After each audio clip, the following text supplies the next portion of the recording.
going to get right into the news headlines on the different newspapers that we have. But today, joining me on the set, my own brother, a man who I learned one or two things from, you know, fashion sense and all that. Yeah, he has different names, you know, depending on what is happening, you know, he has different, yeah, so, but he's here. Nana Tufo-Boateng, you're welcome. Thank you very much, David. How you doing? I'm pretty good. How you doing? I'm good. Yeah, I wasn't expecting you to do this, but yeah. No, but knowing you, I am not surprised. No, but I haven't started yet. So when I get into it, yeah. Great stuff. It's good to have you here. Yeah, great to be here. I missed the set, actually. Yeah.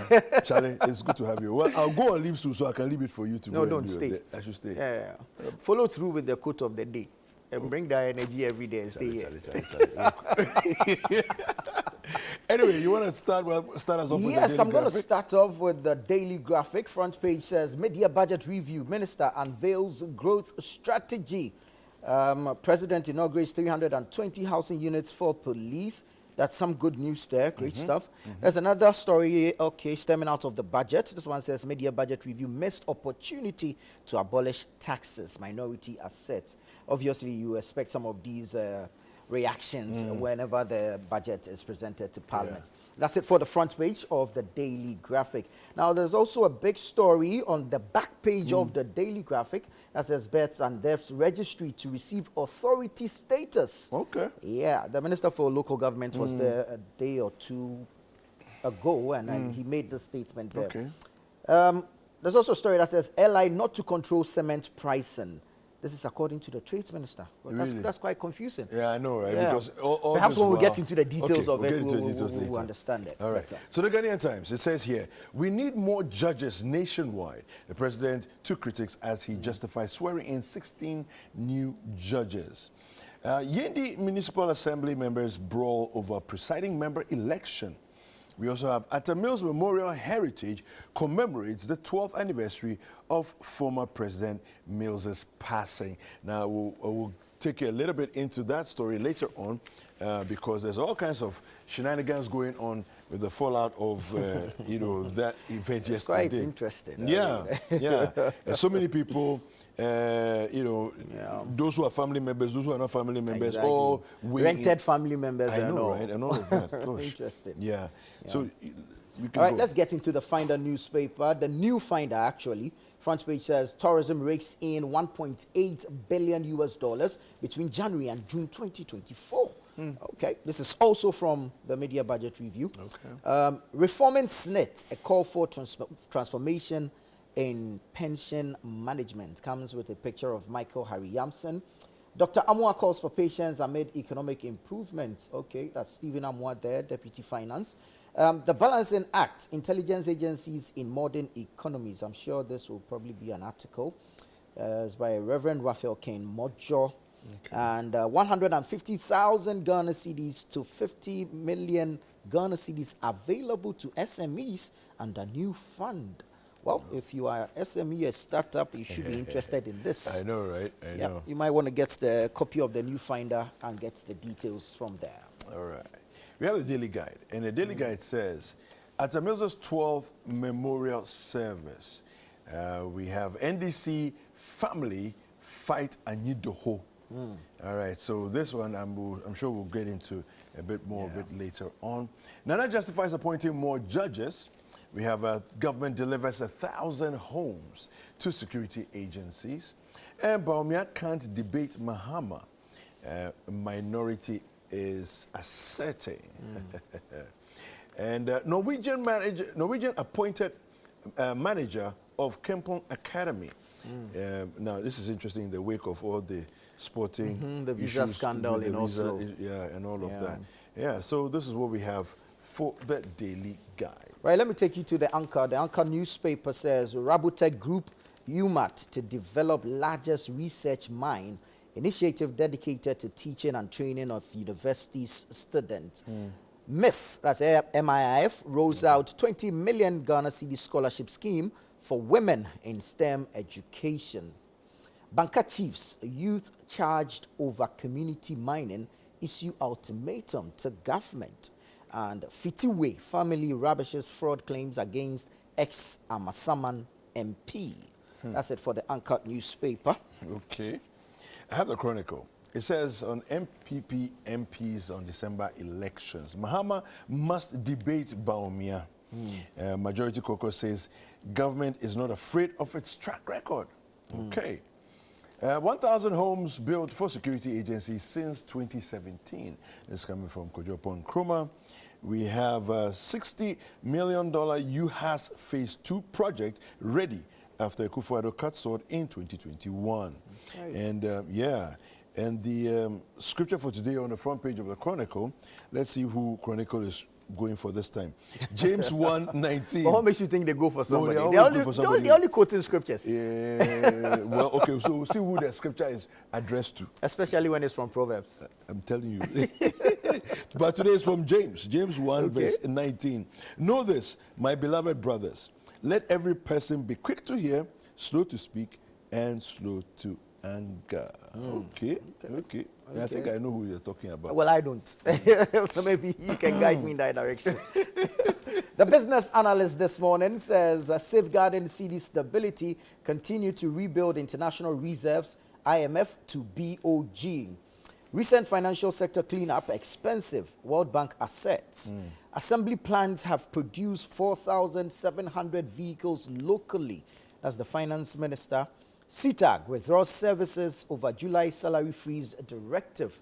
I was hoping to see more of CTAG across the newspapers. Yeah, we haven't seen much of it. It's not too loud, but I mean, their strike has been going on for a month. Yesterday, they actually withdrew all other services, and so they're not working at all. But then they went into a meeting with government. Okay. It looks positive. Okay. And so today, the National Council of CTAG is going to meet on whether or not to call off the strike. Okay. But their salaries have been frozen for July.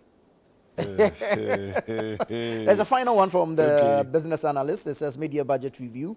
Guta demands stable cedi. Comes with the president of Dr. Joseph Obeng, president of Guta. All right. Daybreak has some interesting headlines here. Napo storms traditional Accra for votes. Okay. Okay, we have MPA sensitizes communities on CRM and safety. Okay, Koku Anyidaho clashes with Mills' sister. And I don't know. I mean, this whole issue, I think Koku needs to take a step back, really. I understand his drive and his passion to preserve the memory and the legacy of Professor Mills and all that. But there's also the issue of the family members. And every time there seems to be some issue going on and all that. But so we have a couple more headlines on the front page of the Daybreak. It says here, mayhem over police houses. Okay. This is just the newly... the 320 commissioned by the president. So we'll get into that story in just a bit. Akufo-Addo swears in Court of Appeal judges. And 16 of them. Yes, 16 of them. And he justified the call for more appointments. I actually think that at that level, we should have more, at that level. But for me, that's the level where the expansion, the unlimited expansion ends. That's the level where it should end. At the Supreme Court, I think that we have to get to a point where we cap it. Well, and it's this for this same matter that led to the sacking, if I can put it that way, of the Sefirioso MP from Parliament the other day. There was the same suggestion that the Speaker was trying to make to members that when the matter comes up for discussion, look into the whole issue. Of course, the Constitution says minimum, but doesn't put a cap on it. And so if we're going to have a conversation about appointment of judges onto the bench, then we should be looking at capping it. But at what number are we capping it? And that suggestion then sits well with the Secretary also MP, who also passed the comments the Speaker deemed disrespectful. Led to Speaker directing the Marshal to take him out of the House. People are suggesting that the way that they happen, there are other undertones. It's not just probably there was some backdoor issues going on. But let me end it off with the BNFT. Front page says GSE, that's the Ghana Stock Exchange, leads African markets with 39.95% of YTD return. Domestic bondholders paid 12 billion Ghana cedis post DDEP. Farmers feed mills anxious over maize shortage. Cybersecurity. Banks at risk of cyber attacks following global software defect. That's on the front page of the B&FT, Business and Financial Times. Okay, Yep. so let me, I'm going to read this story from the Daily Guide. Okay. At Amil's 12th Memorial Yeah. Service, NDC and family fight Anyidoho. Yeah. The story is on page 3.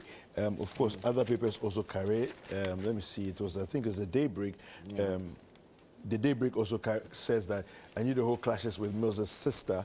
And so we have those headlines. Let me just get into the Daily Guide's version of the story.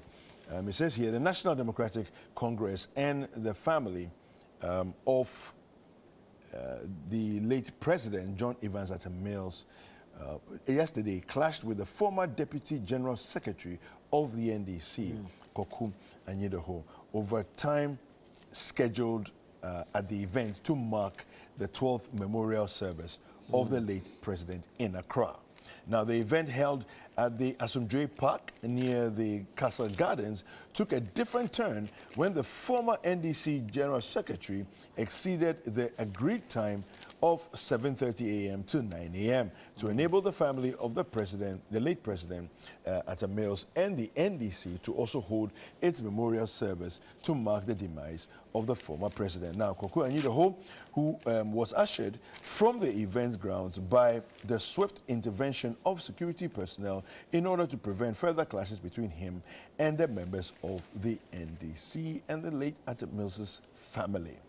Now, present at the memorial service were the flag bearer of the NDC, excuse me, John Dramani Mahama, his running mate, Jane Nana Opoku-Agyeman, the general secretary of the party of the NDC. That's is he not chairman now? Yeah, John yes, National national chairman now. Yeah, but it says here, No, he's chairman now. yeah, all right. So, and member of parliament for Krowo, and that's Agnes Momo, and former national security coordinator Larry Bevlo Latte, former chairman of the party Samuel Ofosu Ampofo. Also, there were a lot of other people also present. Zaneto Ajima was there, Totobi Kwachi was there, Elvis Free Ankara as well was there. So, the issue here is, so you're looking at, let's say, the NDC and the family seem to be on one side, and then we have Caucus and the apparent other family. I don't know who those other family members are, but I think it was Samuel Atta Mills who referred to them as rented family. But I really think that this is an issue. Yes, it's a state issue, right? But it's also a family issue, So I think the elders of this country need to sit down with all parties and solve this thing once and for all. Because it's not the first time it's happening, But it seems to be escalating, over time. Yeah, and I think it's about time cool heads prevail. Yeah. You see, because we're not dealing with any mean person. This is the former president. The first president to have died in office. In office, yeah. And as it stands now, the only president. The only president, yes, exactly. Head of states to have died in office. Exactly. And we all know who he was. The late former president was, President Mills. He actually even had, he acquired the nickname Asomdwe. So it breaks my heart that the memory of this man is being subjected to such controversy. More like a feud between family and his aide, if I can put it that way. Caucus Anyidoho, who has the Professor Mills Institute running, which is fine. You are an aide. You idolize the man. You revered him so much. But the man belongs to a family. Yeah. You are not an Atta Mills. No, exactly. You are not an Atta Mills. And I think that whatever he wants to do can be done independently of these family situations. But so will it even be right? I mean, you are honoring the memory of your former boss who comes from a family. Yeah. His family is still existent. You should defer to them. It should be in consultation with the family. It should be as simple as that. You get it? Yeah. I mean, what masks this whole Mills memory for me is the fact that Caucus was able to send people to the presidency. He was welcomed. Yeah. And then we get to find out later they are actually not that family members. the family says these people are not family members. Yeah. I mean, it's so sad to witness this evolve. Yeah. It's so, see, 12 years ago when Mills died, I had the arduous task of breaking that news on air. Wow. Wow. And David, it was all sorts of emotions. Wow. You get it? Wow. That I can't even imagine what that must exactly. have felt like. Yeah. Like you get to the office and then the news hits you and you're asked to go on air and announce it to the world. Yeah. Wow. And you have to recall every single memory of Mills. And there was not a single bad one. Wow. And so if he's no more, we have to preserve that memory. Yeah. We shouldn't be going on this tangent. No, we shouldn't. No, Whatever it is can be settled amicably. Yeah. Now we're hearing the family threatening to sue and all. I believe if we sit and judge, this can be addressed without going to court. Yeah. Yeah. And that is how it should go. And the nature of man he was, that's the route we should take. Exactly. That's the route we should Exactly. I mean, take, whatever honestly. it is you want to do in his name, once there's consultation, it can be done easily without any qualms from anywhere. Absolutely. Yeah, so I mean, let's do better. I mean, Prof. Mills. Yeah. No. This is not how we should be. You know, it's interesting because you think about the type of person, the personality that he exuded to us as a nation every day. Yeah. And we call him Asumdwe Hene, Yeah. right? Other presidents have passed who were not necessarily known as calm, peaceful persons. Yeah. Nobody is fighting over it. No, there's no tussle or anything. You know, so why would we allow his memory to be sullied in this manner? And you see, I think Caucus should stop politicizing the memory of Mills. If he has an issue with the party, the NDC party, he should deal with it as such and not use Mills as a weapon to fight the NDC. I don't think it's right. No, it's not right. If you want to fight the party, that's fine. Go ahead and do that. But don't use the memory of Professor Mills to fight the party. I don't think it's right. Whatever it is, I am sure if he had played his cards well, he would have been in the good books of the family. Of course. And there wouldn't have been any problem. Issue here. Yeah. So if the family is organizing an event to celebrate the memory of Mills, you would have had a platform on that event. Of course. Because you're somebody who clearly wants to honor him. And every family will be and happy with we that. know and want to believe that you are doing this in good faith. Yeah. But then there are right channels to achieve exactly. whatever it is you want to do. So please, I mean, we should stop doing this. This is Professor Mills, for Christ's sake. Yeah, I mean, we shouldn't be doing this. We shouldn't be doing this to the memory of Professor Mills. Do you have any Anyways, I'll take you to the back page of the Daily Graphic. Births and Deaths Registry to receive authority status. Now, stories by Vincent Amenuveve. He says the Ministry of Local Government, Decentralization and Rural Development is collaborating with the Ministry of Justice and Office of the Attorney General to prepare legal requirements for the elevation of the National Office of the Births and Deaths Registry to become an authority. The measure is to enhance the capacity of the registry to perform its mandate effectively for planning. The Births and Deaths Registry exists to provide accurate, reliable, and timely information on all births and deaths occurring within Ghana for the socio-economic development of the country through registration and certification. Consequently, plans are underway to provide an office complex for the registry to ease congestion at its national office, which serves an average of 400 people daily. It is good that we want to elevate the registry to an authority. Now we're being told that plans are in the offing to put up a complex as a national office. Okay. When was the last time you visited the Births and Deaths Registry? A couple of years ago, and it was a horrible experience. David, it's an eyesore. It was a horrible experience. It's an eyesore. Yeah, I think like 2 years ago. And you see, if we want to develop as a nation, then we should be given some level of, or attaching some level of importance to agencies or institutions such as the Births and Deaths Registry. Unless you are telling me that people are not going to die anymore. People will stop dying. And people will stop giving birth. But we need this information to aid our planning as a country. Even the way we've gone with our ID system and everything. Exactly. This is a critical component of the whole thing. We have empowered the NIA, which came into being when? How many years ago? But we've had Births and Deaths Registry since when? Now we say we want to give Ghana cards to babies, children at birth, right? Yeah. But whose record are you going to use to Yeah, give for those that. Ghana cards? Yeah. It comes from the births and deaths registry. And so if you leave the births and deaths registry in the states that it is now, Yeah. it has been in this state for how many years? Let's say we've reported countless times on the place even running without electricity. Yeah. Oh, but the day I went, those generators that were powering you. the place. Yes. So how do we it's not- allow I an know it. agency or an institution Yeah. of government as important as the births and deaths registry in the state that it is? Yeah.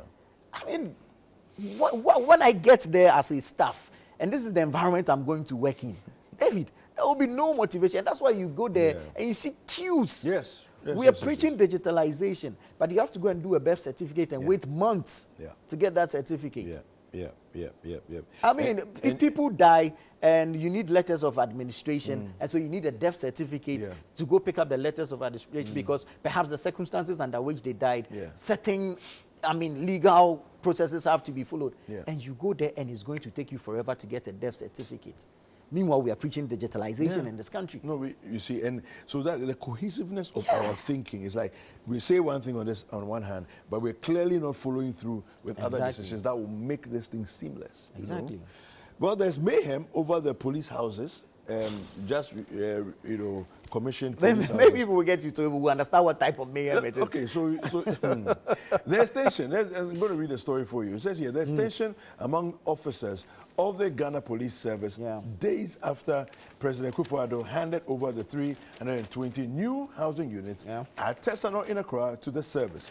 Now, police officers say the allocation of the houses to the deserving officers has been hijacked by officers in the good books of the IGP. According to some police officers, the names of some officers earmarked for allotments have also been swapped, while others penciled to have allocations have been dropped. A source who does not want to be named insisted that the houses are being given to the police officers who are the favorites of the IGP. It noted that the allocation, which ought to have been done based on merit and other criteria, has become the preserve of the IGP's family and friends, in quote. Wow. So there's nepotism in the security I'm service. telling you, that is the suggestion that's going on here. Then let me just wrap up with this last paragraph. It added, these houses are a critical part of ongoing efforts to enhance the living conditions of the ordinary police officer, but the IGP is spoiling this with his selfish interest. Well, that's the story in the Daybreak. This is not the type of story you'd expect to hear following such a grand. I mean, this is good news by all standards. Yes, you know, yes, this police housing unit is actually phase 3 of the actual project. Oh, okay. So phase 1 was some, I think, 168 housing units for the BNI in Tema. Okay. Then phase 2 went to the Navy. I think that was also some 368. Okay. That's also in Tema, but it's in Tema Newtown, the Bankuman area. Okay. And then the phase 3 is this 320 for the police at Tesano. That's the police academy area. And this is great because, I mean, we've seen the living conditions of some of our police officers. We've seen the police quarters where they reside. Yeah. And, I mean, we all know how important it is to provide accommodation for our security services. Absolutely. I mean, if they have somewhere good to lay their head, Yeah. they come to work rejuvenated, refreshed, revived, and are able to execute their duties to perfection and professionally. But a frustrated officer, It's not an officer you want to deal with. you understand. And so if, I mean, the government has been good enough to provide these units for the service, I think the distribution should be on merit. Purely and on not merit. as is being Purely reported. on merit. Yeah, purely on merit. That's what I say. You understand? We shouldn't be playing purely this on merit. internal politics amongst ourselves in the distribution of these units. Because these will not be the last set of houses Clearly. that are going to come from the police. Clearly. More will come. Clearly. I mean, I remember as far back as Kufuor's time, he built several, housing for them. You know, every administration will do something. So let's not behave as if this is the last set of housing that's going to come for the police, you see. So those who merit it, let them have it. Others will get theirs when the time is right. Yeah, and I'm not sure about the the distribution mechanism, but within the service, they know who merits, who deserves what. You understand? I don't know if it's based on ranking, based on longevity, based on academic. I'm sure they will consider all those factors. Exactly. You know? But I'm sure the police hierarchy, they know. The police has a council. They will know who deserves what.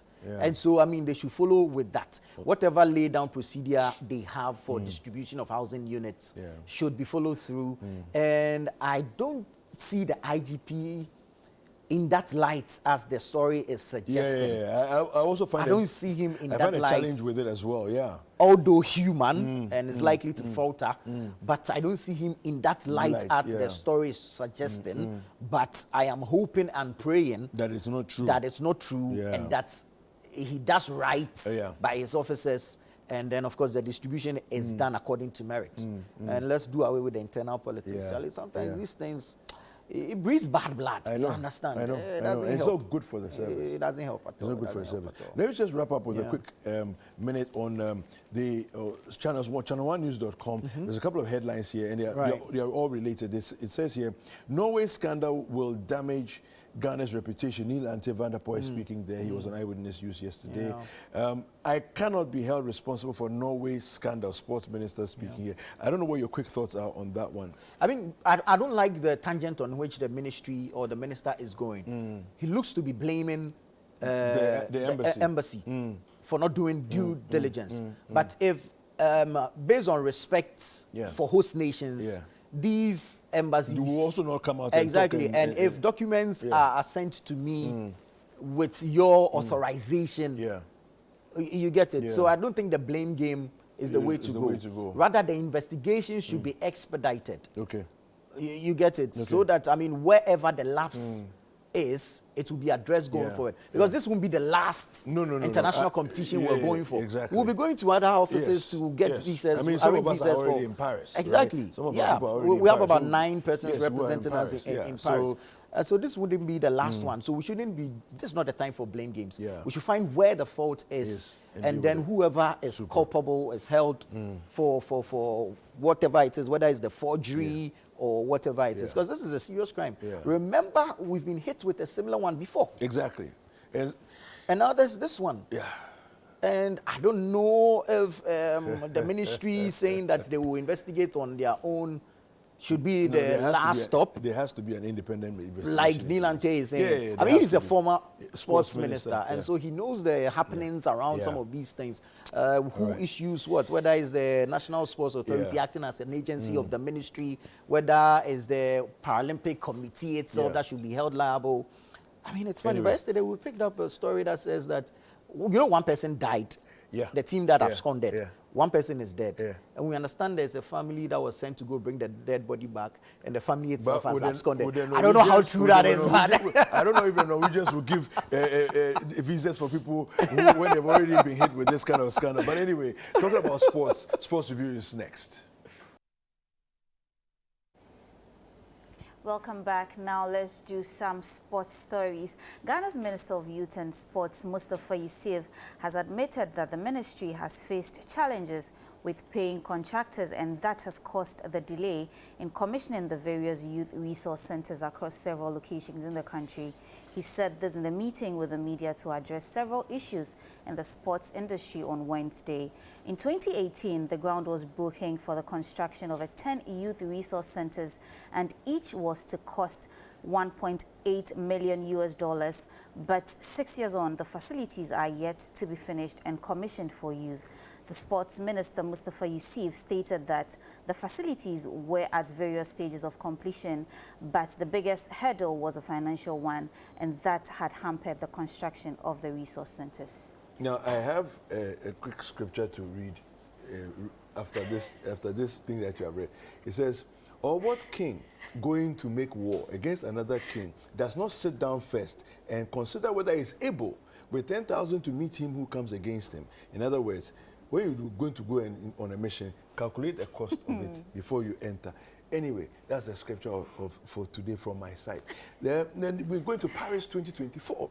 Now, the men's Olympic football tournament began yesterday, and Morocco got the biggest result after they beat Argentina 2-1.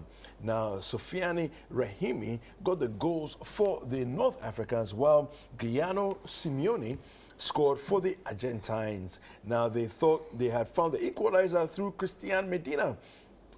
His goal was ruled out for offside 2 hours later after a review. Hosts France got themselves a 3-0 win over the United States thanks to second-half goals from Alex Lacazette and Michael Olise and Loic Bade. In some other matches played, there were wins for Spain, New Zealand, and Iraq. All right, so that's where we end the sports review for this morning.